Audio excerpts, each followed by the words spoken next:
Back.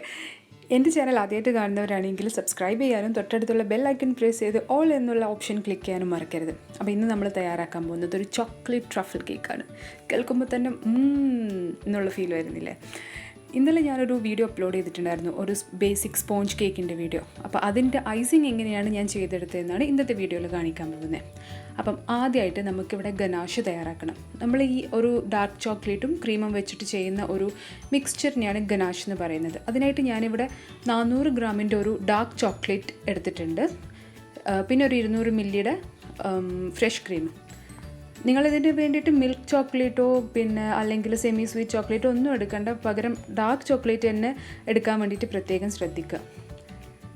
അപ്പം ഈ ചോപ്പ് ചെയ്ത ചോക്ലേറ്റ്സ് ഞാനൊരു ബൗളിലേക്ക് മാറ്റിയിട്ട് അതിലേക്ക് ക്രീമും ആഡ് ചെയ്തിട്ട് ഇതിനൊന്ന് ഡബിൾ ബോയിൽ ചെയ്തിട്ട് എടുക്കുന്നുണ്ട്. ഡബിൾ ബോയിലിംഗ് ചെയ്യേണ്ട മെത്തേഡ് നിങ്ങൾക്ക് അറിയാലോ. ഒരു പാത്രത്തിൽ വെള്ളം ബോയിൽ ചെയ്തിട്ട് അതിൻ്റെ മേലെ ഒരു പാത്രം വെച്ചിട്ട് വേണം ഇത് നമ്മൾ ചെയ്തെടുക്കേണ്ടത്. ഡയറക്റ്റ് ഫ്ലെയിമിൽ വെക്കാണ്ടിരിക്കുന്നതാണ് നല്ലത്, ബേൺ ചെയ്യാനുള്ള ചാൻസ് കൂടുതലാണ്. അപ്പോൾ ഇത് നന്നായിട്ട് മെൽറ്റായിട്ട് വരുന്ന വരെ ഒന്ന് നമുക്ക് മിക്സ് ചെയ്ത് കൊടുക്കാം. ചോക്ലേറ്റിൻ്റെ ചങ്ക്സ് ഒന്നും ഇതിലുണ്ടാവാൻ പാടില്ല. നല്ലൊരു സ്മൂത്ത് പേസ്റ്റ് ആക്കിയിട്ട് ഇതിനെ മെൽറ്റ് ചെയ്തിട്ട് എടുക്കണം.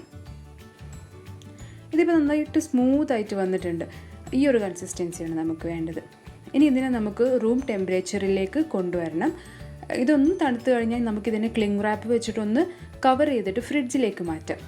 ഞാൻ ഫ്രിഡ്ജിൽ ഒരു 2 മണിക്കൂറാണ് വെക്കാൻ പോകുന്നത്. നിങ്ങൾക്കിത് ഓവർനൈറ്റും ചെയ്ത് വെക്കാം കേട്ടോ. അപ്പം കവർ ചെയ്തിട്ട് ഞാൻ ഫ്രിഡ്ജിൽ വെച്ച് 2 മണിക്കൂറിന് ശേഷം പുറത്തെടുത്തപ്പോൾ ഇത് നന്നായിട്ട് തിക്കായിട്ട് വന്നിട്ടുണ്ട്. ഇനി ഈ ഒരു കൺസിസ്റ്റൻസി എത്തിക്കഴിഞ്ഞാൽ നമുക്കിതിനെ ഒന്ന് ബീറ്റ് ചെയ്തിട്ട് എടുക്കണം. ഇതിനെ നന്നായിട്ടൊന്ന് ബീറ്റ് ചെയ്ത് ഒരു ഫ്രോസ്റ്റിംഗ് കൺസിസ്റ്റൻസിയിൽ എത്തിക്കഴിഞ്ഞാൽ നമുക്ക് സ്റ്റോപ്പ് ചെയ്യാം. ഏതാണ്ട് ഈ ഒരു കൺസിസ്റ്റൻസി എത്തിക്കഴിഞ്ഞാൽ ഞാൻ സ്റ്റോപ്പ് ചെയ്യുന്നുണ്ട്. ഇനി നമുക്ക് നമ്മുടെ ചോക്ലേറ്റ് കേക്ക് റെഡിയാക്കണം. ഇതിൻ്റെ വീഡിയോ ഞാൻ എൻ്റെ ചാനലിൽ അപ്ലോഡ് ചെയ്തിട്ടുണ്ട്, കാണാത്തവരൊന്ന് പോയി കണ്ടോളൂ. ഇതിൻ്റെ ടോപ്പ് ലെയർ ഞാനൊന്ന് കട്ട് ചെയ്ത് മാറ്റിയിട്ട് 3 ഈക്വൽ പോർഷനായിട്ട് ഇതിനെ സ്ലൈസ് ചെയ്തിട്ട് എടുത്തിട്ടുണ്ട് കേക്കിനെ. ഇത് ഞാനൊരു 1/4 കപ്പ് ചൂടുവെള്ളത്തിലേക്ക് ഒരു 3 ടേബിൾ സ്പൂൺ പഞ്ചസാരയും 1 സ്പൂൺ വനില എസൻസും കൂടി ആഡ് ചെയ്തിട്ടൊരു ഷുഗർ സിറപ്പ് ഉണ്ടാക്കി വെക്കുന്നുണ്ട്. നമ്മുടെ കേക്കിലൊന്ന് സ്പ്രിങ്കിൾ ചെയ്ത് കൊടുക്കാൻ വേണ്ടിയിട്ടാണ്. ഇനി ഒരു കേക്ക് ബോർഡിലേക്ക് ഞാൻ ഈ ചോക്ലേറ്റ് ഗനാഷ് അപ്ലൈ ചെയ്തിട്ട് ഫസ്റ്റത്തെ ലെയർ കേക്ക് വെച്ചു. അതിൻ്റെ മേലെ ഞാൻ ഷുഗർ സിറപ്പ് ഒഴിച്ചു കൊടുക്കുകയാണ്. ഇനി ഇതിലേക്ക് കുറച്ച് ഫ്രോസ്റ്റിംഗ് അപ്ലൈ ചെയ്തിട്ട് ഒന്ന് ഫില്ല് ചെയ്തിട്ടെടുക്കണം. ഞാനിപ്പോൾ ഇവിടെ ഒരു ഓപ്സെറ്റ് സ്പാച്ചുല വെച്ചിട്ടാണ് ചെയ്യുന്നത്. നിങ്ങളുടെ കയ്യിൽ നല്ലൊരു കത്തി ഉണ്ടെങ്കിൽ അത് വെച്ച് ചെയ്താലും മതി. ഇനി ഞാൻ കുറച്ച് ഫ്രൈ ചെയ്ത കാഷ്യൂ നട്ട്സ് ആഡ് ചെയ്യുന്നുണ്ട്. ഇത് ഓപ്ഷണലാണ്, പക്ഷേ ഇത് ചെയ്താൽ നല്ലൊരു ടേസ്റ്റാണ്. ഇനി ഈ ഒരു പ്രോസസ്സ് ഞാൻ റിപ്പീറ്റ് ചെയ്യാണ്. കേക്ക് വെച്ചു, ഷുഗർ സിറപ്പ് ഒഴിച്ചു, പിന്നെ ഫ്രോസ്റ്റിംഗ് വെച്ചിട്ട് ഒന്ന് ഫില്ല് ചെയ്തിട്ട് എടുക്കാൻ പോവാണ്.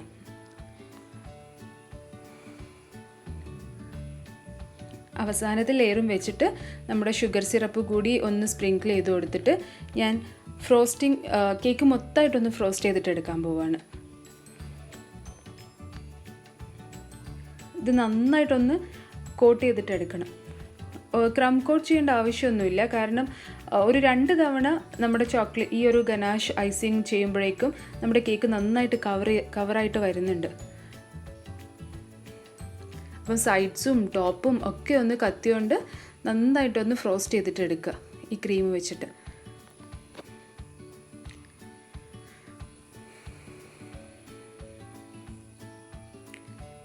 ഇപ്പം ഫ്രോസ്റ്റിംഗ് ചെയ്തിട്ട് റെഡി ആയിട്ടുണ്ട് നമ്മുടെ കേക്ക്. ഇനി ഞാൻ ഈ കേക്ക് ബോർഡിലുള്ള എക്സ്ട്രാ ഫ്രോസ്റ്റിംഗ് ഒക്കെ ഒരു ടിഷ്യൂ വെച്ചിട്ട് തുടച്ചെടുക്കുന്നുണ്ട്. ഇനി ബാക്കി വന്ന ഫ്രോസ്റ്റിംഗ് ഞാനൊരു പൈപ്പിംഗ് ബാഗിലാക്കിയിട്ട് ഒരു ഫ്ലവർ ഡിസൈൻസ് കൊടുക്കുന്നുണ്ട് ഇവിടെ. ഇത് നിങ്ങളുടെ ക്രിയേറ്റിവിറ്റിക്ക് അനുസരിച്ചിട്ട് ഡിസൈൻസ് ചെയ്യുക നിങ്ങൾ. പിന്നെ കുറച്ച് ഷുഗർ പേൾസ് കൊണ്ട് ഇതിനൊന്ന് ഡെക്കറേറ്റ് ചെയ്യുന്നുണ്ട്.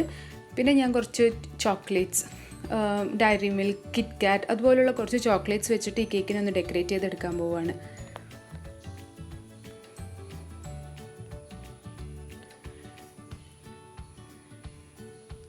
അതിനുശേഷം കുറച്ച് ഫ്രൈ ചെയ്ത കാഷ്യൂ നട്ട്സ് ഞാനിതിൻ്റെ ബോട്ടം പാർട്ടിൽ കൂടി ഒന്ന് ചുറ്റും വെച്ചിട്ടൊന്ന് ഡെക്കറേറ്റ് ചെയ്തെടുത്തിട്ട് ബാക്കി കുറച്ച് ഗനാഷ് വന്നിട്ടുണ്ടായിരുന്നു, അതിന് ഞാനൊന്ന് മെൽറ്റ് ചെയ്തിട്ട് എടുക്കുന്നുണ്ട്, ഒരു ചോക്ലേറ്റ് ഡ്രിപ്പ് കൊടുക്കാൻ വേണ്ടിയിട്ട്. അപ്പോൾ ഇതെന്ന് പറഞ്ഞാൽ നമ്മൾ തയ്യാറാക്കിയ ചോക്ലേറ്റ് ഗനാഷില്ലേ, അതിലേക്ക് ഒരു 1/4 ടീസ്പൂൺ ബട്ടർ കൂടി ആഡ് ചെയ്തിട്ട് ഒന്ന് ഡബിൾ ബോയിൽ ചെയ്തിട്ട് മെൽറ്റ് ചെയ്തിട്ട് എടുക്കുക, അല്ലെങ്കിൽ മൈക്രോവേവ് ചെയ്താലും മതി. ഇനി ഇത് ഞാൻ കേക്കിന് ചുറ്റും ചെറിയൊരു ചോക്ലേറ്റിൻ്റെ ഡ്രിപ്പ് പോലെ കൊടുക്കുന്നുണ്ട്. നിങ്ങൾക്കിത് കേക്കിൻ്റെ ടോപ്പ് ലെയറിലൊക്കെ കൊടുക്കണമെന്നുണ്ടെങ്കിൽ നമ്മൾ കേക്ക് മേലിൽ ചോക്ലേറ്റ്സ് വെച്ച് ഡെക്കറേറ്റ് ചെയ്യുന്നതിന് മുമ്പായിട്ട് അത് കൊടുക്കാൻ വേണ്ടിയിട്ട് ശ്രമിക്കുക. ഇത് ആക്ച്വലി എൻ്റെ പ്ലാനിലില്ലാത്തൊരു കാര്യമായിരുന്നു, ബാക്കി വന്നപ്പോൾ ഞാൻ ചെയ്തതാണ്. അങ്ങനെ ഞങ്ങളുടെ ചോക്ലേറ്റ് ട്രഫിൾ കേക്ക് ഇവിടെ റെഡി ആയിട്ടുണ്ട്. വളരെ വളരെ വളരെ ടേസ്റ്റി ആയിട്ടുള്ളൊരു അടിപൊളി കേക്കാണ്. എല്ലാവരും ട്രൈ ചെയ്തിട്ട് നോക്കി ഇതിൻ്റെ ഫീഡ്ബാക്ക്സ് എന്നെ അറിയിക്കണം. അപ്പോൾ എൻ്റെ വീഡിയോ ഇഷ്ടമായി ലൈക്ക് ചെയ്യാനും കമൻറ്റ് ചെയ്യാനും സബ്സ്ക്രൈബ് ചെയ്യാനും മറക്കരുത്. വേറൊരു വീഡിയോ ആയിട്ട് കാണുന്നവരേക്കും this is me Nishi signing off. Take care.